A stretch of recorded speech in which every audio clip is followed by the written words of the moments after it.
I'm Micah Terrell with 91.9 Public Affairs and Govs TV. Welcome. Chief Kazitz, thank you for joining us today. We're talking about parking and the game. We've got a big game coming up. What are some things people can remember when they're tailgating to be safe? Well, the first thing they need to do is be aware of what's around them. A lot of people like to throw football or play cornhole, and sometimes cars are driving through or people are walking and they get hit by thrown objects. So they need to understand what's around them while they're tailgating.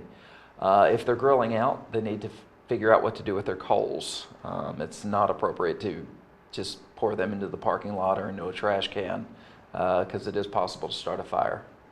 We don't want that for sure. No. What about when they're parking and just finding a good space for game time? What should they remember? Well, they should remember to drive slowly in the parking lots with a lot of people walking through. They should be courteous to other parkers, make sure that they only take up one space. And when they're opening their doors, don't let it get away from you and hit the car next to you. Great. And what about some safety for folks who might be just in campus during a regular school day here? What are some things that they can remember? The most important thing to remember is don't leave your stuff laying around unattended. This is a problem that we have, especially at certain times of the year, where people will be, let's say, in the library, and they'll be studying, and they'll either walk to the stacks or they'll walk to go to the restroom and they'll leave their computer and stuff laying around on a table. And when they come back, it's missing. So the most important thing is keep up with your stuff. I know it's a little bit of a pain to pack it up and take it with you, but it's better to have your stuff with you than to lose it. And what about people who are frustrated with parking during the week and they're trying to find a space? What are some good things for them to remember? Well, parking's always a challenge because everybody wants to show up and park as close as possible to the building. The more popular commuter lots fill very, very early. Circling those lots, looking for an empty parking space, just increases people's frustrations. We do have empty parking every single day, so it's actually faster to go to those parking lots. For instance, the new parking lots over at the Jenkins and Wynn parking area. Just head straight there, park and walk, and you'll save a whole lot of time and a whole lot of frustration. Yeah, because I've seen those people just kind of being like the vultures, circling and waiting, looking around. Yeah. It's like, and we all do it. We do it at the shopping malls. We do it at the grocery store. But I always like to find a quick parking spot and get to my business. right, because you're going to waste time and gas. Mm-hmm. And so, yeah, it's better to just go ahead and go. And there's the other lots, too. I know I've used the one, the Pettis. It's up near the Pettis Park, too. That's a good one, too. Yes, there is. We do have, on the north side of campus, we do have parking that sits empty every single day. And I know a lot of people don't want to park on the north side of campus for various reasons.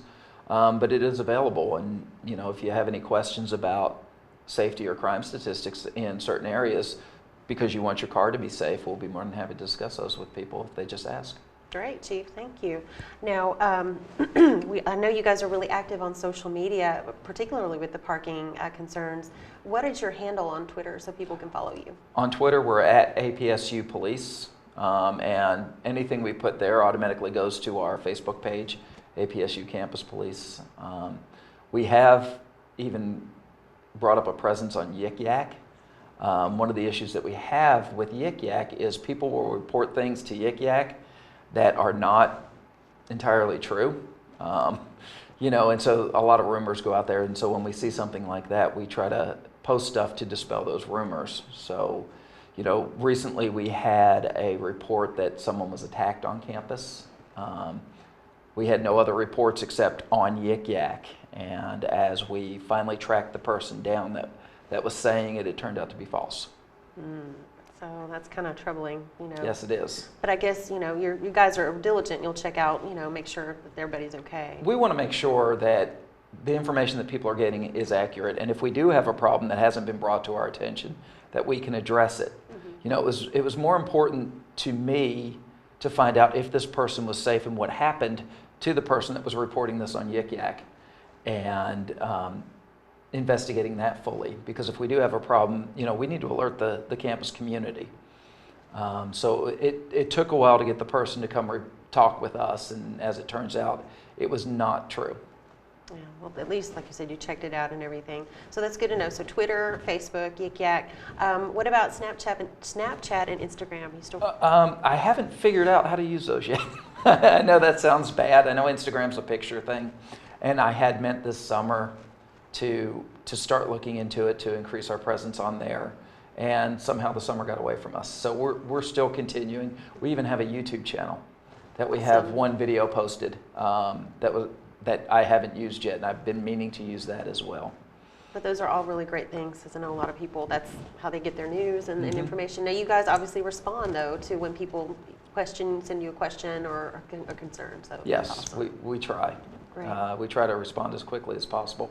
Sometimes it's the next day, because we don't monitor it 24/7. It's just a matter of we check it regularly. So if there is an emergency, it's not appropriate to send us a Facebook message. Call 911. And that was going to be my next question. If somebody's on campus, either at the game or during a regular school day or weekend or whatever, if they have a problem and they need immediate help, what should they do? Well, they could call us from their cell phone. Most people have cell phones. But if they don't, or if it's not readily available, we have blue light call boxes all over campus that ring directly into us. Most places on campus, if you see one, you can see more than one. So just head for the blue light, hit the button, and you'll be talking with our police dispatcher. Right. Now, I understand that you guys are working on a new app to help there be even a better response, and then it's sort of an app that helps people directly, reach out to you. How does that work? Well, right now we are in the bid process. We're evaluating the bids from several companies that offer an application that goes on your smartphone, whether it's an Apple device or an Android device. And when you activate it, it contacts our department and has the ability to set up two-way communication and give us your GPS coordinates so we can find you in the event of an emergency. Part of what we're looking at is, does it have the ability to send us pictures or video so we know what's going on? But we're trying to meet the demand of being readily available for people, readily accessible. So we're trying to look at the newer technologies and see how we can help our campus safety even more. Right. Now that technology rather, can be kind of a two-edged sword. I've noticed a lot, and I know we've discussed this in previous interviews together, about how people get distracted, might be walking around particularly with the headphones in and everything. What can you say about the issue of distraction with the technology devices? Well, the most important thing is know where you're going and what you're doing. Nothing bothers me more than watching somebody walking while looking at their phone, and then they just stroll out into the middle of the street. Even if it's a crosswalk, you still need to pay attention to where you're going. One of the ways that people can keep from being the victim of a crime is to know where they are and what they're doing at all times. If you're paying attention to your phone walking down the street, you don't know that people are coming up near you and could actually take the phone from you and take off running, or your purse or backpack or things like that. So being aware of your surroundings is the most important thing. Very true. Now, what if someone, say I'm working at the library late at night and I've got to go back to my dorm? Do I call you? Can you guys come give me an escort? You can call us at any time. We'll be more than happy to walk you across campus. Sometimes we'll give a ride. It all depends on what we have going on. But the goal here is safety. So if you don't feel comfortable walking across campus, we'll more than happily send somebody to be with you, whether it's walking or in a car. Just depends on what we have. Now, the new app we're looking at, a lot of them have a virtual escort where it will kind of be your guardian as you're walking, and you set time parameters on when it should be, and if you don't deactivate it by the time you get to your destination, it will send messages to people that you choose or to the police. That's a great idea. That's really proactive. That's awesome. Now, we know, kind of along those same lines of safety, October is Domestic Violence Prevention Month. And so what can you talk about that the police department does to help protect people who might be in a violent situation? Well, we're a full-service police department, just like any other police department in Tennessee. We have the same training and certification.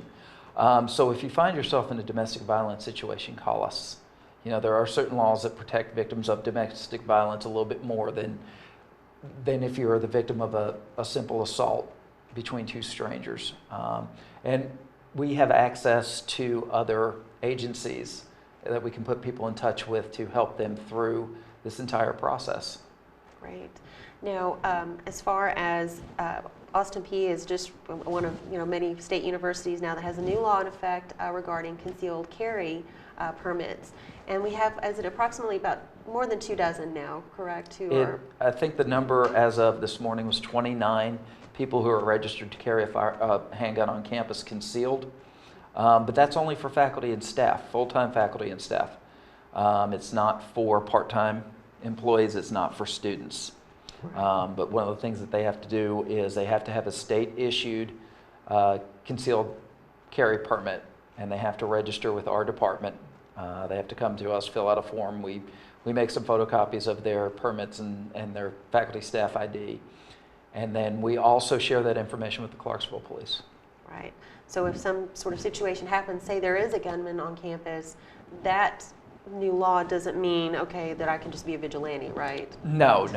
The intent of this law is that the faculty or staff member will have the means to protect themselves. It's not so that they can go out and take care of the situation. That's what the police are for. So we're going to be responding, and we're going to take care of the situation. And if we encounter somebody with a firearm, we won't know who actually is registered with us, or if they're the bad guys. So the most important thing is always follow police instructions.